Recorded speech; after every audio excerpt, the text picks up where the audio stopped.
my name was on the street, and we bounce from this here, I'm gonna go down in them corners, let them people know word did not get back to me. Let them know Marlo stepped to any motherfucker, Omar, Barksdale, whoever. My name is my name.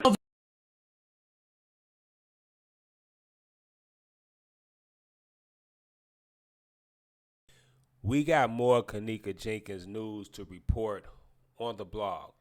But before we get into the content, I want everybody to grab your handheld device, walk over to your desk or laptop, like the video, share the content, and last but definitely not least, enjoy the facts. Now listen, I am looking into the story of Kenneka Jenkins ever since I seen that woman's mom ass naked in the middle of the street in 6-degree weather. I got to figure out, how did it get to this point? All right. Now, for anybody that's been watching my channel for the last 5 years, we all know that I went to Kenneka Jenkins' death site twice, and I got eerie vibes each time. The second time, you all, the hotel security tried to lock me inside, and I never went back. One thing I knew about the story was that Kenneka Jenkins was involved in organ harvesting due to the fact that her body got found in the freezer. But what I didn't know was, how did her body get locked inside a freezer? So I decided to look at the foundation of this story. Now, the narrative is that Kenneka Jenkins was drunk and she stumbled in a freezer. However, when I watched the Zach TV interview, her friend said Kenneka Jenkins wasn't drunk, she wasn't a drinker. That's a lie. But according to the toxicology report, Kenneka Jenkins' blood alcohol level was at a 0.112. And if you do a quick Google search of that blood alcohol level, it's an obvious physical impairment and loss of judgment, and it's equivalent to 6 drinks. Now, Kenneka Jenkins was a very petite woman, so for her to have 6 drinks, being under 5'5" and being under 130 pounds, Kenneka Jenkins was shit-faced, and she was under the legal drinking age, which means she was new to drinking and she didn't know what she was doing, all right?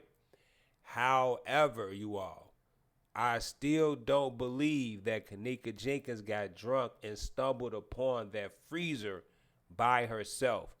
And that's strictly due to the fact that the toxicology report, or I should say the death report, claims that Kenneka Jenkins suffered hypothermia within minutes.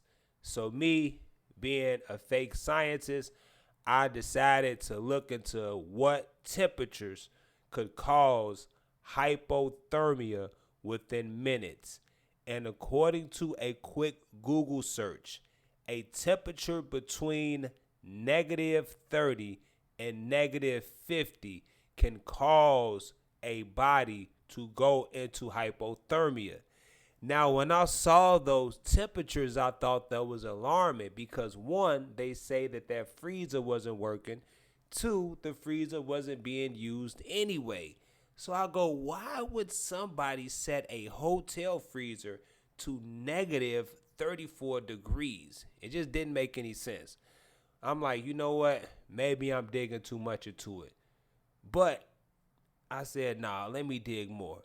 So I decided to look at what would be the standard temperature for a hotel freezer. And to my surprise, you all, the standard temperature that a hotel would set their hotel freezer in Illinois would be anywhere from 0 to -18 degrees Fahrenheit. And this temperature, you all, keeps meat frozen. So you would still have to thaw out meat at this temperature. That's still a very, very cold temperature. So the fact that quote unquote broken freezer with a camera right over the freezer that just happened not to work that day, that was set at negative 50 degrees, lets me know without a shadow of a doubt that Kenneka Jenkins was in fact killed for her organs.